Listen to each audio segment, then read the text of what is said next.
Well met, adventurer, and welcome back to another episode of Lifting Lore, a series where we take our favorite characters and concepts from video games and see just what lessons they can teach us that we can apply to our own personal quest for fitness. And if you have ever struggled with maintaining consistency in your training or your nutrition, or knowing when to stop being quite so consistent and implement just a little bit of flexibility, then my friend, this is the quest for you. Also, for those of you who've been wondering where I've been lately, I'm not gonna lie to you, most of my free time has gone into relearning how to tank in World of Warcraft. Also watching One Punch Man, which has absolutely nothing to do with the fact that a couple of weeks ago I got my hair cut a little bit too short, and until it grows back I'm gonna be looking a little bit more like Saitama than I'd really care to. But look, I didn't come all the way to the College of Winterhold to talk about One Punch Man or the World of Warcraft, alright? Today, we are talking about the world of Tamriel, and baby, we are taking it all the way back to the beginning. I'm Mulatto Rance, this is Muscle and Magicka, and you, my friend, just accepted a quest. Order. Chaos.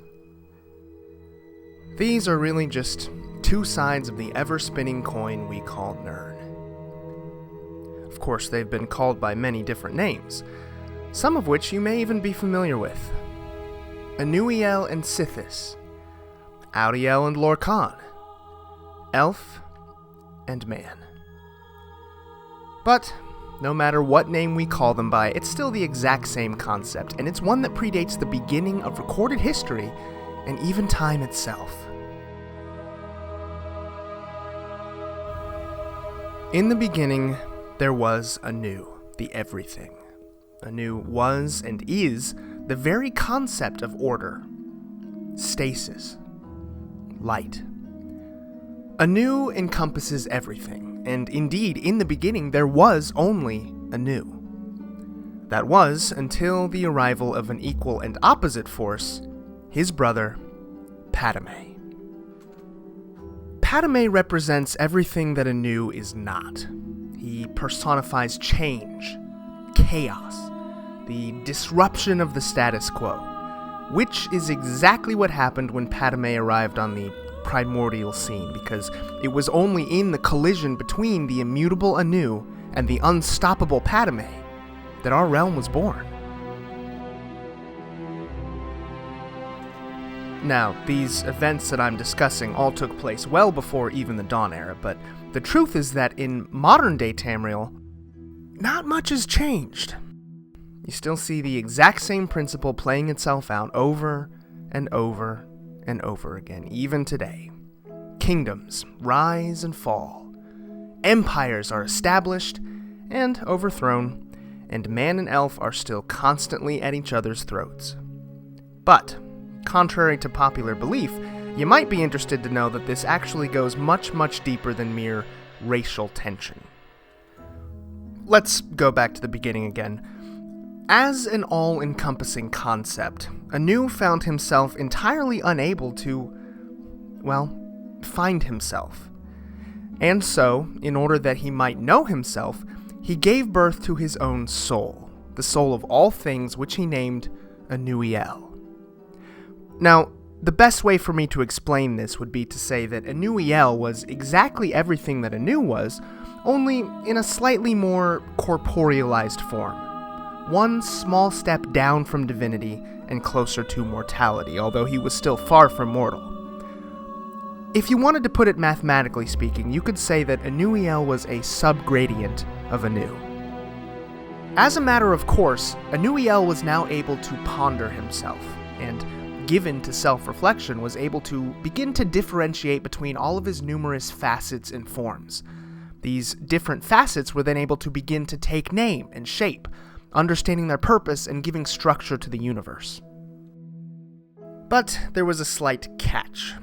You see, just as I told you that Padomay represented everything that Anu was not, in the same way, Anu-el's differentiation of all that he was gave birth to certain limitations and things that he was not. These limitations, too, took form and name. A name that you know as Sithis. Now, to fast forward a little bit, just as Anu-el and Sithis were subgradients of Anu and Padomay, so did they themselves create their own subgradients, known as Auri-el and Lorcan respectively, both of whom were amongst the first beings to set foot on Nirn. Now, both for the purpose of time and also because I'm saving the rest of this story for another episode, I'm going to fast forward again and tell you that at the very beginning of the Dawn Era, when our planet was still young in its absolute infancy, there were two distinct groups of people. Those that chose to follow auri-el would become the ancestors of our modern-day elves, whereas those that championed the cause of Lorcan eventually gave way to the races of men. And ever since then, the conflict between man and elf, between Lorcan and auri-el, between Padomay and Anu, has waged forth. Believe it or not, there was a time when elves ruled the entire world. However, that time is long gone, and since then many eras have come and passed. There are those who would say that now is the time of man. Perhaps. Regardless, the fight continues. You see it now, largely embodied by the conflict between the Empire and the Thalmor, each side, whether they realize it or not, representing just one half of a timeless and endless cycle that has kept the orbic wheel spinning since time immemorial. But in all this, the greatest error, the chief mistake made by man and Mer alike, is thinking that our realm wouldn't fall apart at the very seams without both sides of the coin. Without the change-affecting nature of Padomay, we would still be in that same state of unchanging nothingness that existed before. We would be an orderly, static vacuum of space, utterly incapable of expressing joy, or sorrow, or anything for that matter. And yet, without Anu, we would have no order, no structure, none of the fundamental laws or foundational principles that govern the world around us and allow us form for expression. It's only in the interaction between that life becomes possible. And somewhere in the middle between the everlasting ineffable light and the corrupting inexpressible darkness, you find the Gray Maybe, which is an ancient Elnofex translation of the word Nirn. This is truth for the various peoples across the face of Tamriel, but also for you, Knight of Muscle and Magicka. Consistency is key. You've heard it at least 1,000 times, and absolutely it is true. And yet, consistency alone is at best useless, and at worst, harmful. What if you were to consistently adhere to a training program that aggravated nagging injuries, or provided a level of volume that you were unable to recover from? What if you were to consistently follow a nutrition plan that wasn't right for you, one that had you eating too little or too much relative to your goals, or one that you just simply disenjoyed? See, structure and order will only get you so far without the wisdom and clarity to know when to enact change. You have to develop the foresight to know when to discontinue something that isn't working in favor of finding something that will. And yet, at the same time, arbitrary change without structure can be every bit as destructive. How can you ever expect to progress if you switch up your exercises and change the parameters of your progression every single week? How will you know your diet plan has failed if you don't even implement it long enough to give it a proper evaluation?